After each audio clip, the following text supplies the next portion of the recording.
Hello friends, ఈరోజు మీకోసం Slavia ownership review అనేది తీసుకొచ్చాను. So Slavia is one of the best in the segment. యాక్చువల్గా ఈ ఎస్యూవీస్ ఏదైతే ట్రెండ్ వచ్చిందో మనకు అప్పటి నుంచి అసలు ఈ సెడాన్స్ అన్నీ కూడా సేల్స్ పడిపోయాయి, పండుకున్నాయి అనుకోండి ఇంకా మొత్తానికి. తర్వాత వర్నా కానివ్వండి, ఆ కింగ్ ఆఫ్ ద సెడాన్స్ అంటాం మనము, సిటీ కానివ్వండి, అన్ని సేల్స్ అయిపోయాయి ఎస్యూవీస్ వల్ల. బట్ అప్పుడు ఆ టైంలో వచ్చింది స్కోడా వాళ్ళు ఇంట్రొడ్యూస్ చేశారు స్లావియా. అలా సెడాన్స్ని పైకి తీసుకొచ్చింది sales only the Slavia. And దీని కజిన్ అయిన వర్చస్ కూడా ఉంటుంది, బట్ దానికన్నా కూడా దీనికి ఎక్కువగా క్రేజ్ ఉంటుంది. అట్ లుక్స్ వైజ్గా కానివ్వండి, ఏరోడైనమిక్స్ కానివ్వండి, దీనికే చాలా ఎక్కువ క్రేజ్ ఉంటుంది. మీరు కూడా ఇలాగే మీ ఎక్స్పీరియన్స్ని షేర్ చేసుకోవాలి అనుకున్నట్లయితే బైకర్స్ బో తెలుగు ఆఫీషియల్ పేజ్ అనేది ఒకటి ఉంది మనకు. సో అక్కడ వచ్చి మీరు ఫాలో కొట్టి డిఎం చేయొచ్చు. సో నేనే మీ వరకు వస్తాను. హైదరాబాద్లో ఉన్న ఏ కార్ అయినా సరే, ఏ టూ వీలర్ అయినా సరే మీ ఎక్స్పీరియన్స్ని మాతో షేర్ చేసుకోవచ్చు. సో ఫస్ట్లీ మనము భార్గవ్, ఈ కార్ యొక్క ఓనర్తో మనము ఏమేమి ఎక్స్పీరియన్సెస్ ఉన్నాయో షేర్ చేసుకుందాం. Hi bro. హాయ్. సో నా పేరు వచ్చేసి Bhargav. Interior designing own firm ఉంది నాది. Okay okay. సో ఈ కార్ వచ్చేసి నేను పాస్ట్ 6 months గా యూజ్ చేస్తున్నాను. Okay. And everything is good. First నేను ఇది చూస్ చేసుకునే ముందు ఈ సిడాన్స్ లో actually we have very less options. Okay. Verna ఒకటి ఉంది, హోండా సిటీ ఒకటి ఉంది, వర్టస్ ఒకటి ఉంది, ఇది ఒకటి ఉంది. అండ్ ఇంకా సిడాన్స్ లేవు. ఇంకా కాంపాక్ట్ సిడాన్స్ లైక్ అమేజ్, ఇంకా కిందకి వెళ్తే అది ఉంది, కానీ నేను అవన్నీ చేయలేదు. సో ఏదన్నా సిడాన్ చూస్ చేసుకుందాం అనుకొని ఫస్ట్ నేను హోండా సిటీ దగ్గరికి వెళ్ళాను. ఓకే. అంతా బాగుంది, మంచిగానే అనిపించింది, నడిపాను, ఆల్ గుడ్. క్యాబిన్ నాయిస్ ఒకటి నాకు కొంచెం ఎక్కువ అనిపించింది హోండా సిటీలో. That is the reason first నేను హోండా సిటీ వద్దనుకున్నాను. తర్వాత వెర్నాకి వెళ్ళాను. వెర్నా నేను నా ఓల్డ్ వెహికల్ వచ్చేసి వెర్నా ఫ్లూడిక్ 2016 డీజిల్ అనమాట, ఎస్ఎక్స్. సో అది ఆల్మోస్ట్ 1 lakh kilometers తిరిగేసాను. సో అది చాలా బాగుంది, చాలా బాగుంది. మళ్ళీ వెర్నా వాడి మళ్ళీ వెర్నానే ఎందుకు, జాపనీస్ వాడాం కదా, లెట్స్ ట్రై డ్రైవ్ జర్మన్ అంటారు కదా, ఒకసారి జర్మన్ ఏంటో టేస్ట్ చేద్దామని చెప్పి నేను వర్టస్ ఇంకా ఇది చూస్ చేసుకున్నాను. సో ఈ రెండిట్లో నేను అక్టోబర్ 21st లైక్ 2024 లో అక్టోబర్ 21st తీసుకున్నప్పుడు వర్టస్ బుక్ చేసేసాను. ఆటోమేటిక్ బుక్ చేసేసాను. వైట్ కలర్ హైలైన్ అని అన్నారు, అంతా బుక్ చేసేసాను. అంతా అయిపోయింది. ఇంకా డెలివరీ ఇంకో 10 days లో అనగా నేను అది బ్యాక్ తీసుకొని ఇది చూస్ చేసుకున్నాను. రీజన్ ఏంటి అంటే ఫస్ట్ వచ్చేసి కలర్. ఓకే. నాకు అందులో వైట్ తప్ప గ్రే కానీ ఏది కూడా మంచి కలర్ ఏది అనిపించలేదు. సో ఇందులో నాకు అప్పుడే రిలీజ్ అయింది, ఆ 1 month గ్యాప్ లోనే రిలీజ్ అయింది, స్పోర్ట్స్ పెన్ అని చెప్పి. ఇందులో మౌంటే కార్లో ఒకటి ఇచ్చారు, ఆ టాప్ ఎండ్. ఇది టాప్ ఎండ్ కాదు, ఇది యాక్చువల్లీ మిడ్ వేరియంట్, కానీ సన్ రూఫ్ ఇచ్చేసాడు. అంబిషన్ అంటారు కదా, అంబిషన్ వేరియంట్ కి సన్ రూఫ్ ఇచ్చేసాడు. సన్ రూఫ్ ఇచ్చేసి క్రూజ్ కంట్రోలర్ ఇచ్చేసి దీన్ని లాస్ట్ కి స్పోర్ట్స్ లైన్ అని చెప్పి చేశాడు. సో ఇది ఫస్ట్ టైం నాకు చూడంగానే అసలు ఇంకా మైండ్ పోయిందనమాట. సో తీసుకున్న వేరియంట్ స్పోర్ట్స్ లైన్ అనమాట. మౌంటే కార్లో అనేది టాప్ ఎండ్ అనమాట. ఇది వచ్చేసి sports line. So main reason ఏంటంటే మాన్యువల్ కి షిఫ్ట్ అవుదామని, and at the same time Slavia నాకు ఎందుకో కొంచెం క్లాస్ గా అనిపించింది. లైక్ నేను బిజినెస్ లో ఉన్నాను, లైక్ నాకు తిరగడానికి. స్కోడా ఎందుకో నాకు వోక్స్‌వాగన్ కంటే స్కోడా అంటే కొంచెం మంచి ఇంప్రెషన్ ఉంది అనమాట. So that is the reason. ఇంకోటి స్టీరింగ్ ఒకటి కొంచెం డిఫరెంట్ ఉంటది అందులో. లైక్ వర్టస్ లో కూర్చోగానే ఫీలింగ్ ఏదైతే ఉందో, దీనిలో కూర్చోగానే ఫీలింగ్ ఏదైతే ఉందో చాలా డిఫరెంట్ ఉంది. రెండు బ్రదర్ ఫ్రమ్ అనదర్ మదర్ అయి ఉండొచ్చు, కానీ ఇది కొంచెం నాకు ప్రీమియం అనిపించింది, కొంచెం లగ్జరీ అనిపించింది. So that is the reason నేను వాపస్ తీసుకొని ఆ 10K కూడా వాపస్ తీసుకొని అడ్వాన్స్ అమౌంట్ నేను ఇది బుక్ చేసుకున్నాను అన్నమాట. ఇప్పటివరకు మీరు 6 months అయింది కదా, ఎన్ని కిలోమీటర్స్ డ్రైవెన్ చేశారు? నేను 15,000 డ్రైవెన్. ఓకే. అయితే మీరు ఆర్ ఎంతూసియాస్ట్ కి ఎక్కువగా డ్రైవింగ్ చేస్తారు. మెయిన్ వచ్చేసి నాకు కావాల్సింది ఏంటంటే డ్రైవింగ్ ప్లెజర్ ఒకటి కావాలి నాకు. స్పీడ్స్ లో గానీ, కర్వ్స్ లో గానీ మంచి ఫీలింగ్ కావాలి, కాన్ఫిడెన్స్ అనేది కావాలి కార్ లో. అండ్ నాకు లైక్ చెప్పాలంటే వర్టస్ కానీ స్కోడా కానీ తక్కువ బడ్జెట్ లో ప్రీమియం కార్ వస్తుందంటే we Indians are lucky. So కళ్ళు మూసుకొని వెళ్ళిపోవచ్చు ఈ వెహికల్ కి, number 1 vehicle. But the main thing is maintenance తక్కువే, సర్వీసింగ్ కూడా 7,000 to 8,000 లో అయిపోతుంది. ఏమన్నా పార్ట్స్ పోతే అవుతుంది, కానీ మెయిన్ థింగ్ వచ్చేసి 15,000 kilometers కి సర్వీస్. ఇది ఓకే వేర్ మనకి జాపనీస్ అండ్ ఏదైతే ఇవి ఉన్నాయో రిమైనింగ్ 10,000 అలా ఉన్నాయో ఉంటాయి 10,000 కి చెప్పాలి. ఫస్ట్ చెప్పారు. సర్వీస్ వచ్చేసి అవును. 5,000 కి చెప్పి 5,000 10,000 ఇది ఇప్పటికి ఫస్ట్ సర్వీస్ ఇంకా అవ్వలేదు. ఓకే సో 15,000 దాటిన తర్వాత ఆర్ 1 ఇయర్ దాటిన తర్వాత మనకి ఫస్ట్ సర్వీస్ అన్నమాట. సో మెయింటెనెన్స్ కాస్ట్ ఎక్కువ ఉన్నా మనకు కిలోమీటర్స్ ఎక్కువ ఉంది కాబట్టి అక్కడ మేనేజ్ అయిపోతుంది సేమ్ ఎగ్జాక్ట్లీ మేనేజ్ అయిపోతుంది. But only one thing is fuel consumption. Okay so when it comes to fuel consumption long లో వచ్చేసి 22, 23, 24, 25 అలా ఇస్తుంది. లోకల్ లో వచ్చేసరికి 7, 8, 9 ఇస్తుంది. ఎంత మెల్లగా డ్రైవ్ చేసినా కానీ మాక్సిమం 11, 12 మనకు వస్తుంది. అంతకు మించి ఎక్కువైతే లోకల్లో ఈ కార్స్ ని ఎక్స్పెక్ట్ చేయొద్దు. వేర్ ఇది పెట్రోల్ కాబట్టి వేర్ మై వెర్నా నాది ఓల్డ్ కార్ వచ్చేసి వెర్నా ఉంది 1.6 అది వచ్చేసి లోకల్లో నాకు 18 to 22 ఇచ్చేది అనమాట. సో మైలేజ్ బాగా ఇచ్చేది. ఇది పెట్రోల్ కార్ కాబట్టి మైలేజ్ ఇవ్వట్లేదు. ఇంకొకటి ఏంటంటే దీనికి టిఎస్ఐ అని ఒకటి ఉంది.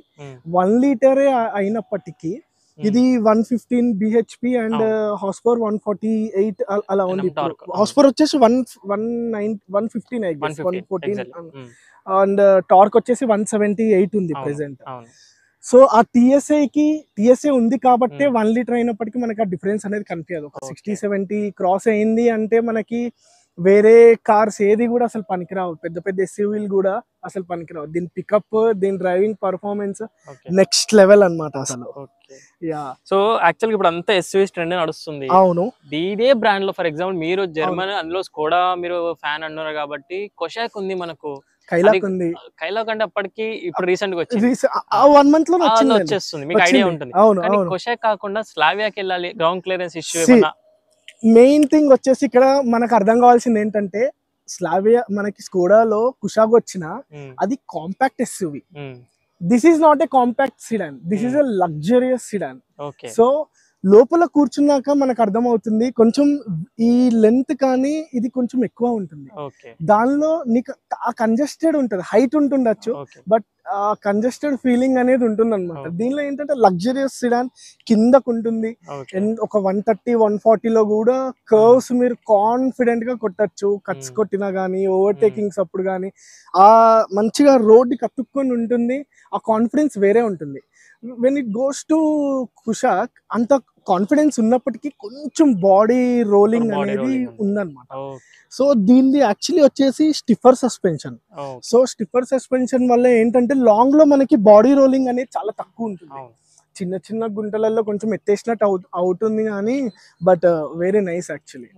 యా ఇంకేమైనా పెద్ద ఇష్యూస్ ఏమైనా ఫేస్ చేశారా మీరు? పెద్ద ఇష్యూస్ అంటే నేను నడిపిన ఒక 10,000 కిలోమీటర్స్ లో క్లచ్ ప్లేట్లు పోయినాయి. అలా ఎలా పోతాయి? సో మెయిన్ వచ్చేసి నేను అదే షాక్ అయ్యాను అన్నమాట. ఫస్ట్ నా వెర్నా వాడినప్పుడు ఆల్మోస్ట్ 1,00,000+ కిలోమీటర్స్ తిరిగాను, ఒక్కసారి కూడా క్లచ్ ప్లేట్ పోలేదు. కానీ ఇది 9,000, 10,000 అవ్వక ముందే క్లచ్ ప్లేట్ అనేది మనకు పోయింది అనమాట.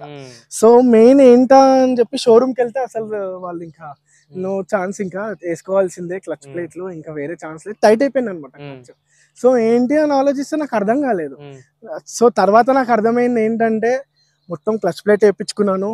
34,000-35,000 బిల్ అయింది. వేయించుకున్నాను, వచ్చేసాను, అంతా ఓకే.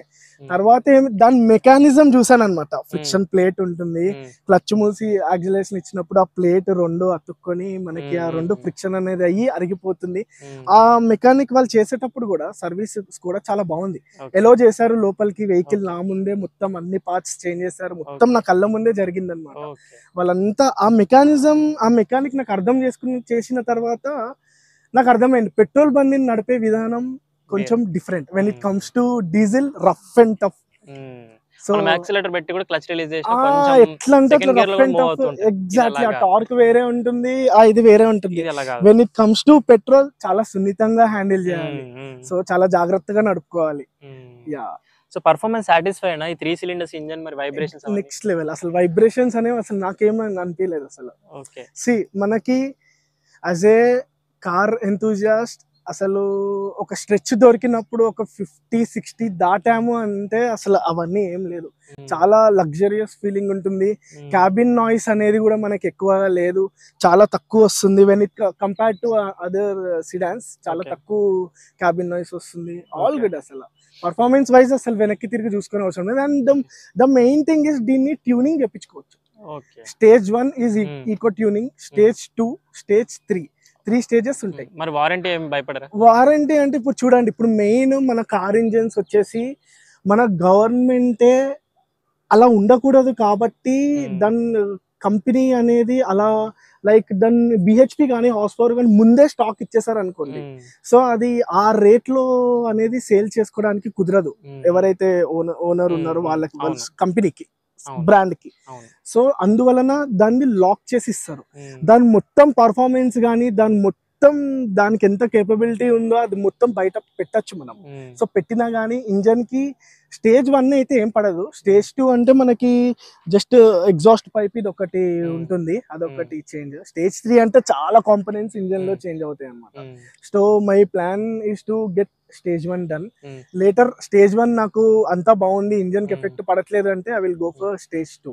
మీరు ఎన్ని కిలోమీటర్స్ కి ఎన్ని ఇయర్స్ కి స్టేజ్ 1 2 3 కి వెళ్దాం అనుకుంటా? సో నేను ఇప్పుడు 15,000 తిరుగుతుంది, ఇప్పుడు 14,000 చేంజ్, 14,300 అరౌండ్ అలా ఉంది. ఇప్పుడు మనకి దీనికి ఫస్ట్ సర్వీస్ వచ్చేసి 15,000. సో 15,000 కి ఫస్ట్ సర్వీస్ అయిపోయిన తర్వాత ఇంకొక 5,000 కిలోమీటర్స్, 5,000 10,000 తిరిగి సెకండ్ సర్వీస్ వస్తుంది అన్న గ్యాప్ లో నేను స్టేజ్ 1 అనేది చెప్పించేసుకుంటాను. మీరు రికమెండ్ చేస్తారా స్టేజెస్ కి అప్గ్రేడ్ చేయడం? అదేని డెఫినెట్ గా why because these are meant for tuning. వేరే కార్స్ ఏమన్నా చేయాలి అనుకుంటే చేయొచ్చేమో, బట్ టిఎస్ఐ ఉంది దీంట్లో, మనకు అది అర్థం కావట్లేదు. ఫ్యూయల్ కన్సంప్షన్ అవుతుంది, మనము కొన్ని కంప్లైంట్స్ ఉన్నాయి, కానీ TSI is like a gold for us.